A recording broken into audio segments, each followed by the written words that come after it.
Hey everyone. Wow, the amount of email and messages about the assumption of God forms has been through the roof. So I'm going to answer one of the major questions that we get. Doesn't the Illuminati work with the Qaballa? And short answer is no. Okay. Is the Illuminati a group of ceremonial magicians? Yes. Do they work with a Luciferian and satanic current? The answer to that is also yes, but not in the same way that the Bible understands it. So what that really means is that the Bible doesn't understand or doesn't tell you just how horrible that really is. The Bible will tell you it's bad.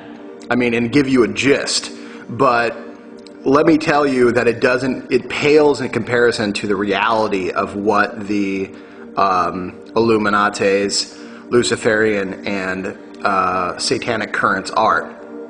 Lucifer is not Satan. They're two different entities, but they're all on the same structure of a multi-dimensional universe. Now let me explain what that means and why this applies to you. The Grand Order of Draco Slayers is a group of ceremonial magicians. For the most part, we have a number of different traditions that flow in through another circle that we are a part of and then came to be, which is something that I can't necessarily go into. But we work with the Tree of Life, which is a universal tree of life.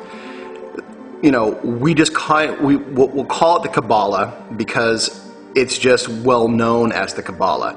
However, the Jewish people have no claim to it whatsoever. It is older than even their traditions, and it is a universal tree. So you can apply every single mythology on the planet to it, and that is what it was designed to do. So this is truly a universal key. Now, here's the difference.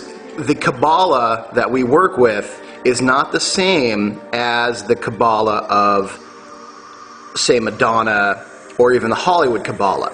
That is also the Qaballa of the Illuminati. The Illuminati work with the Qaballa, which is truly what's called the Qilopth.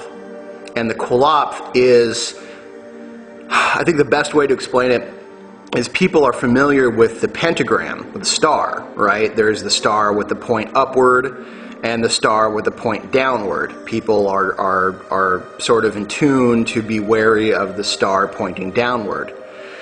The Qilopth is the Qaballa pointing downward. So what we have here is, I'm going to move back the camera, is we have the Qaballa. Ah, boy, this is not good. We have the Qaballa. This is taller than I thought. Oh, there we go. Looks like Star Wars. It's all pointing downward at you in a galaxy, not far away. That thing has come down at you, which goes upward. So the supreme point, Kether, way up here. However, the Qilopth, it would be inverse. Okay. Now, why does that matter? Okay, it matters because the Tree of Life, in the way that we work with it, has what's called a natural check and balance system already installed. All right? That's not to say that you can't do some pretty gnarly and bad things with it. You can. But the purpose of the tree is to self-contain and to achieve a balance between energies, so that there's no extreme. Extreme is when things start to really get out of hand. You can be extreme in the sense of darkness, and you can be extreme in the sense of light. Either way, extreme is going to get you into trouble and going to lead you to do things that just aren't going to be helpful for anyone. On the inverse of the Qilopth, there is no check and balance system. Each energy or planetary sphere or Sephiroth is without any check or balance system on the Qilopth, meaning that the energies there are almost innately self-serving. So if you are an individual who is locked into the Luciferian concept of worshiping yourself as a deity, there it is, worshiping yourself as a deity, then you will not at all necessarily care about anybody else but you. But at the same time, if you are flowing with a deity path, you need others, especially physical beings, to serve you.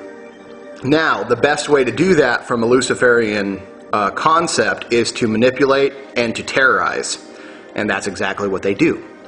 So, let's talk about the Qaballa really quick. Let's talk about how we view it and how we use it in this way, in our way, in the way that we want the world to go back into a balanced state. So we all, you and me, are right here, metaphysically, okay? All of this is just sort of a roadmap, kind of, you know, I mean, there really isn't, I mean, they're not actual locales in this way, but they are states of existence and states of awareness, layered on top of each other that lead into physicality, okay? So we begin here at Malkuth. Now here's the interesting thing. Malkuth, or the physical world, is also related to as the kingdom. It is the physical world. So the old adage of the kingdom of heaven, what they don't tell you is that the kingdom of heaven is built with hands of flesh, meaning that the only reality of a heavenly existence is going to be built by humans on this physical plane, or by other physical beings, and there are other physical beings that aren't necessarily human.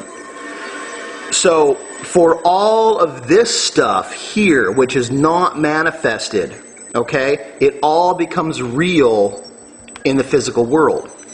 So we look at it as we are kingdom builders of our own kingdoms here. And when you get in touch with your higher self, like where the Qilopth would, they would say, oh, well, I'm back. Let me hold off. Let me hold off on that. So what we're doing with the assumption of God form first is we are realizing that we are physical beings, okay? Then we move up into what we know as the moon, or the great astral ocean. This is called Yesod. This is the foundation of our dreams. This is the thing that builds our world. This is the blueprint of our physical reality. This is us. This is our imagination leading us up into the realm of dreams and imagination and the astral world. This is where all the energies above it flow into. Now, these Hod and Natzak do flow into the physical world, but they do it through astral currents as well. So this is a very important place, Yesod. This is where you go when you dream. This is the doorway to the astral realms. This is the imagination. This is your visualizations. These are all these things, and those are all doorways into it. So you need to really, really take serious your thoughts, your daydreams, the things that you continually go back to, because those build your physical world. Those flow into your actual life. There's just so many concepts with that. I'm trying to limit it down. But when you use visualization, when you dream, when you use your imagination, you are entering into the portal of Yesod. Now, in the tarot, this connecting pathway between Malkuth and Yesod is shown as the universe card. And it is a woman surrounded oftentimes by stars and other things that represent planetary bodies. They were not truthful when they told you that this woman was Venus. It's Gaia. There's the Gaia impregnation concept that I've talked about. Are you listening, Cheeto? Okay, there it is. You are entering into her world. The stars around her symbolize the astral world. She is the mother of that astral realm. So in that astral realm, you are technically within the womb of Gaia. Anything that you plant there, which are your thoughts, strengthened by your emotion. So here it is. Your thoughts here, okay, of Hod, the intellect, and then you have the emotional world coming together, making things stronger. So you have your thoughts and your feelings fortifying what you're doing in the astral world. There's more to it, but these are very important concepts for you to get. So the images and things that you feel and sense and project in your astral worlds, in your imagination, in your daydreaming, is what Gaia will give birth to here on the physical plane. Okay? Now, right here, this is Tophareth. This is the state of your soul, where your soul is, where your higher self is. And on the tree of life, your higher self on the Qaballa is your highest ideals. This is where everything that is beautiful, that is glorious, that is absolutely wonderful about you resides. This is where your true self, divorced from all trappings, from all manipulations, in your purest form, this is where you reside. And this is where the Christ energy is. It is the solar energy. It is an inner sun. It is the beaming out of light into a dark world. Those who embrace this center are said to become beacons of light, are said to be torches in the night. They are, here it is, the truth, the light, and the way. Interesting.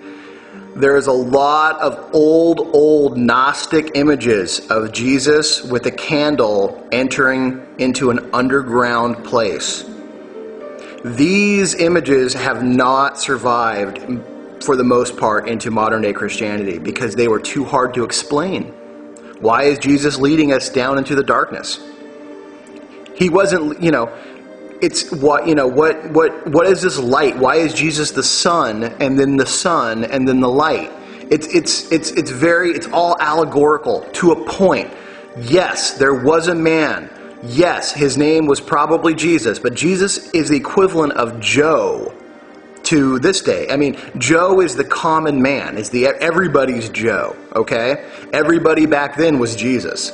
Common birth, achieved greatness through contact of his higher self, and became a king among men, became a light source among men for those who are lost.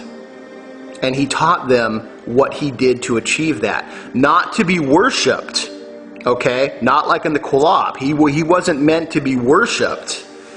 He did it so that everyone else could do it too. That is sacrifice. Are we beginning to understand what Tophareth is? This is your ascension first into assuming a God form, not becoming a God form, like in the Qilopth. See, there are subtle differences to what we're doing. I'm probably going to have to do a part 2 and just focus solely on that because it is so vitally important. In fact, I'm going to do that. I'll be right back.